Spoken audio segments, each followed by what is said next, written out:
Les habla la doctora Sebastiana Ponte de Goli. Yo vengo a hablarles del plan complementario E+E+E, que está de alguna manera adscrito al plan especial Todo Más Tesis. Este plan, como todos sabemos, ¿verdad?, surgió para atender la necesidad académica, intelectual y profesional de un importante número de participantes de los programas de educación avanzada de los distintos núcleos que existen en todo el territorio nacional, con el propósito de permitir que aquellos que hayan culminado su carrera académica en cortes anteriores al 2016 y a los que solo les falta presentar su trabajo de investigación, puedan presentarlo. Los que militamos desde hace muchos años en la formación para la producción y promoción del conocimiento, sabemos de las dificultades que transitan y padecen nuestros participantes a la hora de elaborar productos de investigación, por muy sencillos que estos sean. Estos inconvenientes son los que han llevado a muchos de ellos al abandono y frustración al no poder culminar sus trabajos de investigación, de especialización, maestría o doctorado, los cuales podríamos resumirlos en 3 aspectos medulares. Primero, dificultad y negación para escribir productos de investigación. Segundo, problemas para empalabrarse de otras fuentes distintas a las propias que alimenten críticamente sus productos. Y tercero, la negativa, muchas veces aupada por una academia tradicional y recalcitrante, de validar y ensayar lo que pensamos y escribimos como una manera de producir conocimiento nuevo desde nuestras vivencias.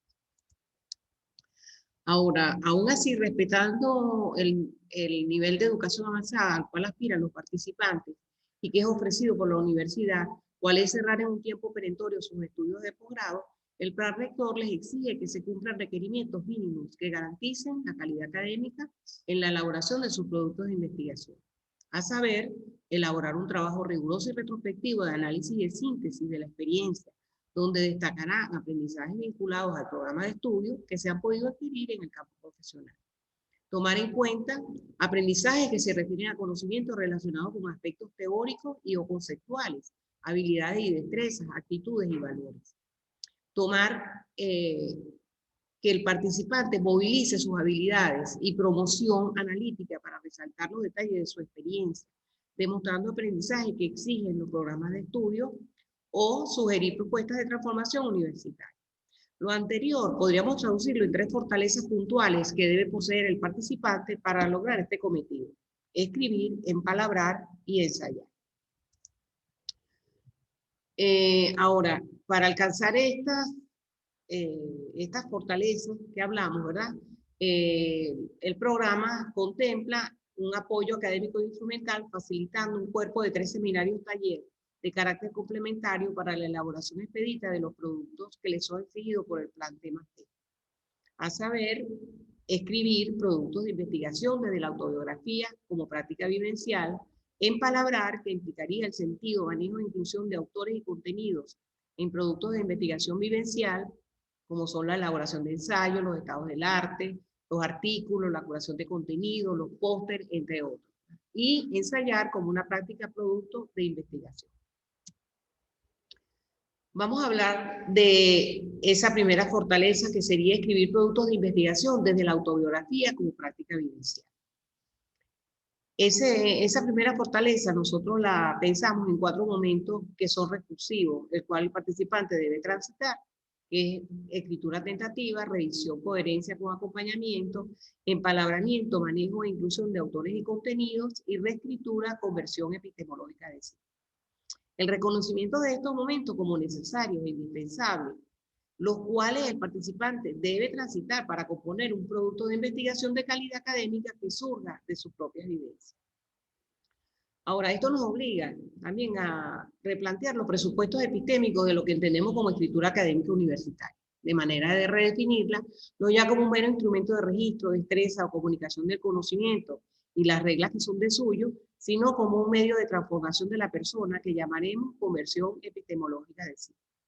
Visto de esta manera, la escritura la consideraríamos como un medio de creación, producción, transformación y conversión epistemológica de sí, la cual sería necesaria para la construcción de nuevos conocimientos y el reconocimiento de saberes propios. Escribir consistiría en una revelación en la persona que parte de la escritura autobiográfica, como práctica vivencial, y que se traduce en la construcción de productos de investigación genuinos. Esta visión distinta de la escritura como práctica vivencial les permitirá abordar y reflexionar los elementos autobiográficos y contextuales necesarias para la construcción, entre otros productos, de su matriz DOFA personal académica, contenida en la pregunta 1 del momento de problematización. Es necesario que aclaremos lo que es la conversión epistemológica de sí. Esta atendería a la revelación, legitimación o deslegitimación de todos los dispositivos y el reconocer que no existe separación entre el yo y los otros en lo que conocemos. No es solo enfrentar la ignorancia, la inconsciencia, sino librar una batalla intelectual simbólica, las redes imaginarias, ¿verdad? Hiperreflexiva, los miedos, prejuicios, sentimientos de inseguridad y hasta contra nosotros mismos, que conlleva a una evaluación de los tiempos y cosmovisiones que vivimos y la transformación que esto acarrea. Es el comprender la autonomía que suponemos tener, es decir, la tendencia a creernos libres en las decisiones que tomamos y con las cuales debemos interactuar. Es la dimensión ética gracias a la cual percibimos los límites de nuestro comportamiento y de nuestros propios conocimientos. Supera la ruptura entre el sujeto y el objeto. Es estar consciente de nuestra naturaleza relacional, cotidiana, inmersa en una red de interacción. También es bueno que aclaremos lo que son los dispositivos. Los dispositivos son conjuntos resueltamente heterogéneos que componen los discursos, las instituciones, las habilitaciones arquitectónicas, las decisiones reglamentarias, las leyes, las medidas administrativas, los enunciados científicos, las proposiciones filosóficas, morales, filantrópicas, en fin, entre lo dicho y lo no dicho. O sea, todo conforman un dispositivo. Tiene una función estratégica dominante. Ahí se efectúa una cierta manipulación de las relaciones de fuerza. Siempre está inscrito en un juego de poder, pero también ligado a los límites del saber que le dan nacimiento, pero ante todo lo condiciona.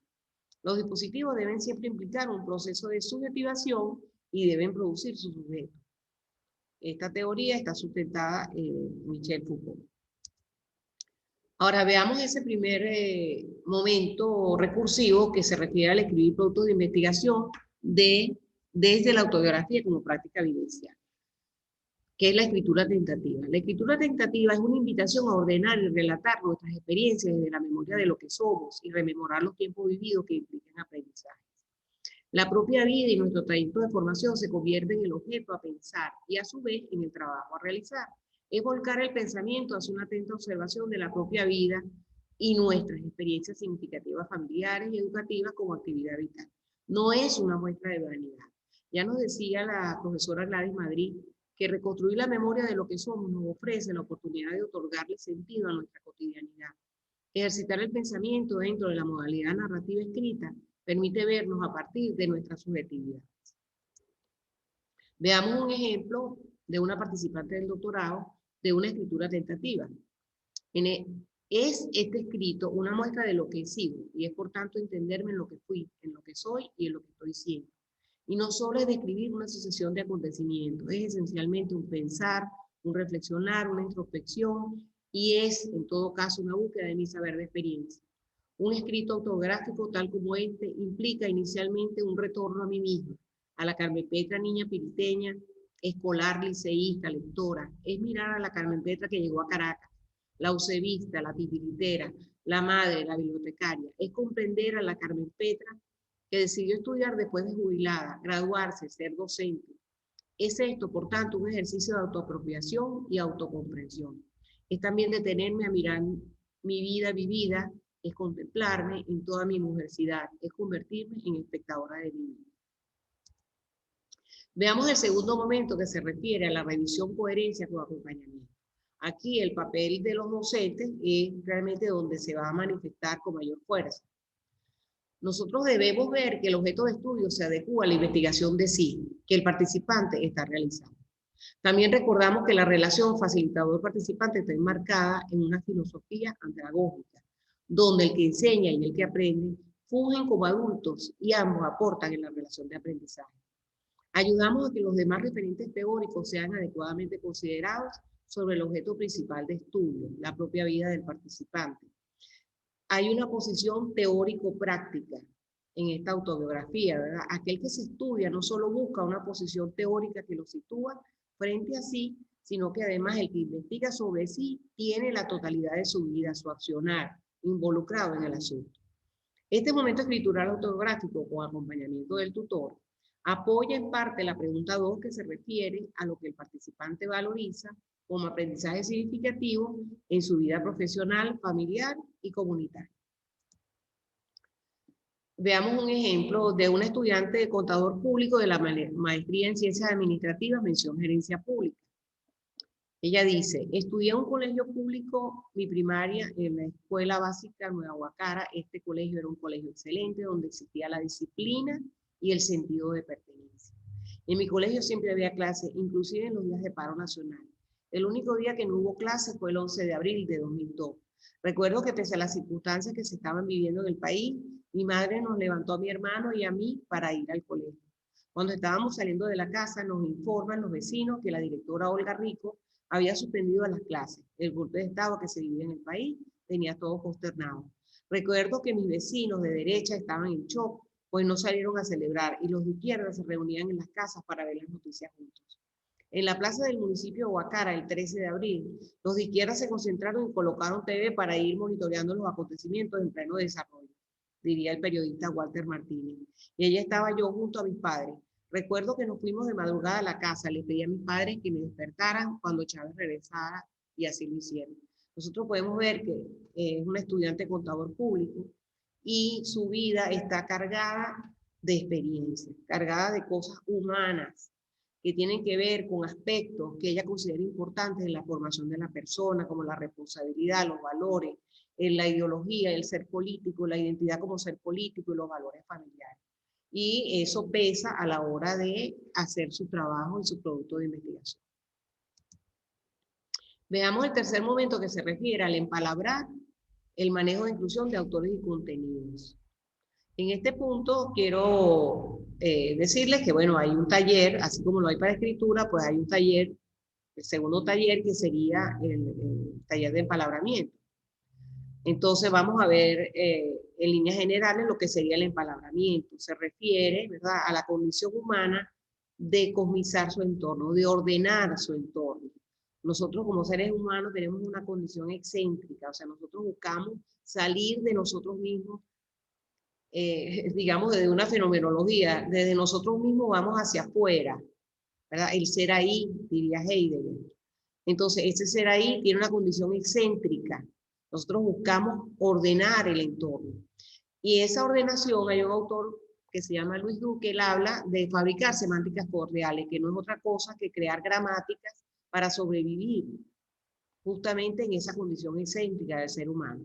Y esas semánticas cordiales son manipulación de redes imaginarias. Nosotros podemos poner el ejemplo de la pandemia, que lo estamos viviendo, y que de paso es uno de los temas sugeridos por los mismos participantes para trabajar productos de investigación, y vemos cómo nosotros vivimos con la pandemia en redes imaginarias. Vemos cantidad de información diferente de todo tipo, todas las especulaciones o todas las verdades que podamos encontrar, y esa es una manipulación con símbolos.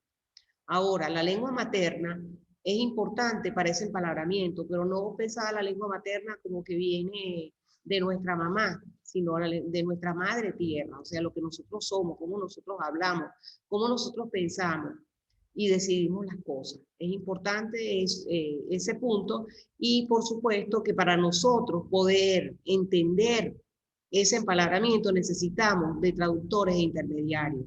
En este caso, pues entrarían esa inclusión de autores y contenidos que nos ayudan, y esa es una acción simbólica, lo que nosotros establecemos con esos autores, que nos permiten entonces fabricar nuestras semánticas cordiales para poder crear un centro de las posibilidades expresivas de la persona. Este momento recursivo de empalabramiento nos ayudará en la comprensión y la construcción de la curación de contenidos, entendida como aquella selección de autores y contenidos publicados en la red, como libros, artículos, ponencias, informes, videos que se vinculan y relacionan con nuestros productos de investigación, además del diálogo propio con el otro. El estado del arte, que es una modalidad de investigación documental que permite el estudio del conocimiento escrito acumulado de un área específica. Hoy en día, su desarrollo y metodología se consideran tres grandes niveles: contextualización, clasificación y categorización. Y el ensayo de investigación, que contiene introducción, cuerpo y conclusión, que se refiere a generar un texto argumentativo de cómo el que escribe analiza el mundo en relación con la temática propuesta por él. Es el uso de la expresión personal. Por lo general se espera que en el párrafo introductorio En el caso de las tesis doctorales, esta es la tesis de forma explícita. La tesis debe ser una oración específica y concreta. Por ejemplo, en este ensayo defenderé, argumentaré, sostendré tal cosa, ¿verdad? Si no se siente cómodo con esa primera persona, puede usar una voz impersonal. En este ensayo se defenderá. También tenemos otro punto que es la comprensión y adecuación del aparato crítico y el sistema de normas seleccionado, que también será contemplado en este momento de empalagamiento. Vamos al último momento, que es la reescritura y conversión de sí. Montaigne decía: píntome a mí mismo, yo mismo soy la materia de mi libro. Aquí el asunto estudiado y aquel que estudia son uno mismo. Toma su vida como objeto de estudio. La escritura sobre sí se hace el instrumento privilegiado, se construye una semántica cordial. El interés teórico práctico corresponde a un interés vital. Para el que se cuenta así, su existencia se convierte en su obra, en su ensayo. Implica hacerse o formarse una vida, un trayecto, educar la mirada. Y se evidencia en el participante la conversión epistemológica de sí. Veamos un ejemplo de reescritura de la misma participante del doctorado. A eso he recurrido para escribirme, buscando en mi memoria, recreando momentos, oyendo canciones, leyendo poemas, viendo mis fotos, conversando con amigos, revisando mis libros.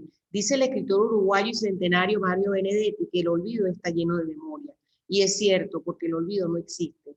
Surge así un recordarme, y recordar es, según la filósofa española María Zambrano, un desnacerse el sujeto para ir a recoger lo que nació en él y en torno suyo, y viéndolo devolverlo, si le es posible, a la nada, o para rescatarlo de su oscuridad inicial y prestarle ocasión de que renazca, para que nazca de otro modo. Recordar sería entonces renacer. Vemos esa reescritura hermosa en este ejemplo. Ahora veamos ya el último punto, porque vimos que entonces el tercer momento, que es empalabramiento, sería la segunda E, y vamos a la tercera E, que es ensayar.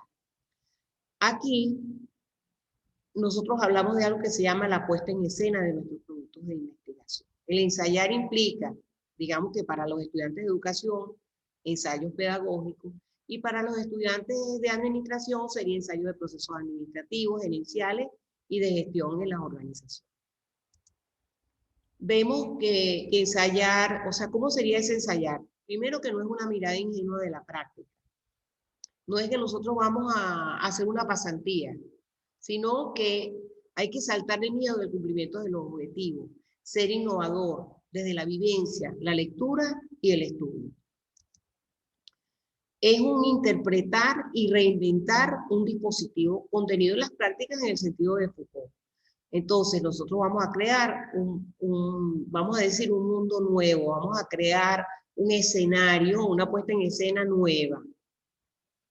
Vemos que el ensayista se empodera de su discurso y despliega una práctica situada en un escenario donde ocurre una acción prevista por él. La idea de ensayar como un experimentar se distancia de explicaciones disciplinares devenidas, por ejemplo, de las ciencias naturales o la psicología. No es un experimento, es un ensayar y volver a ensayar. Las experiencias son experiencias conclusivas y abiertas, y se proyecta desde una mirada transdisciplinaria del acontecer, desde una relación reflexiva entre personas. El diálogo se basa en procesos o procedimientos que se deben aprender per se en las teorías. Perdón, el diálogo no se basa en procesos. O sea, no necesariamente es tomar una teoría de alguien y ensayarla. No, es la creatividad del participante volcada sobre ese escenario. Más bien deviene de la predicación, del involucramiento en lo dicho, con referencias puntuales a lo vivido y a lo que se vive. El ensayista es auténtico, sensible, intuitivo, mediador, implicador, guía, hermeneuta. Forma para la vida y para la muerte. Esta muerte no nos estamos refiriendo a la muerte física, estamos refiriéndonos a la muerte epistémica. O sea, cuando yo dejo de pensar de una manera y aprendo a pensar de otra, porque de alguna manera se me revela con el trabajo que estoy haciendo. No pierde la esperanza, que se conjuga desde el amor como práctica y la responsabilidad por y con lo que hace. el ensayista hace algo por el otro. Si ustedes tuvieran la oportunidad de leer el texto de la estudiante de contador público, vemos que en el fondo ella lo que quiere es ayudar al otro. O sea, que realmente su sentir, ella es una ensayista por naturaleza. Acerca de la puesta en escena, vemos que el ensayo busca dar otro sentido a la práctica, se convierte en un encuentro, un acto donde los que participan no solo reciben conocimiento y los facilitadores lo dan. Hay una reunión de un yo y un tú, un yo y un nosotros que tiene una intención común, aprender juntos. Un acto donde el ensayar es hacer ser lo que ya es y el aprender es un aquí y un ahora. Es necesario que nos preparemos para no controlar, sino para la constitución de un espacio para la improvisación creativa, que da un valor agregado a la práctica. La intuición del ensayista es necesaria en esta improvisación, pues le sirve para afrontar situaciones inesperadas. La intuición requiere mirada y escucha atenta, pensar en posibles acciones y una imaginación para actuar adecuadamente. La experiencia como ensayo, lo habíamos dicho antes, posee un carácter conclusivo y abierto. ¿Qué quiere decir conclusivo? Que yo voy a mostrar los productos de lo que he vivido y a la vez se abren nuevas experiencias, que no es posible repetirlas de manera idéntica. No siempre pasamos por el mismo río, dirían por ahí, ¿verdad? No se puede generalizar la experiencia. Gracias.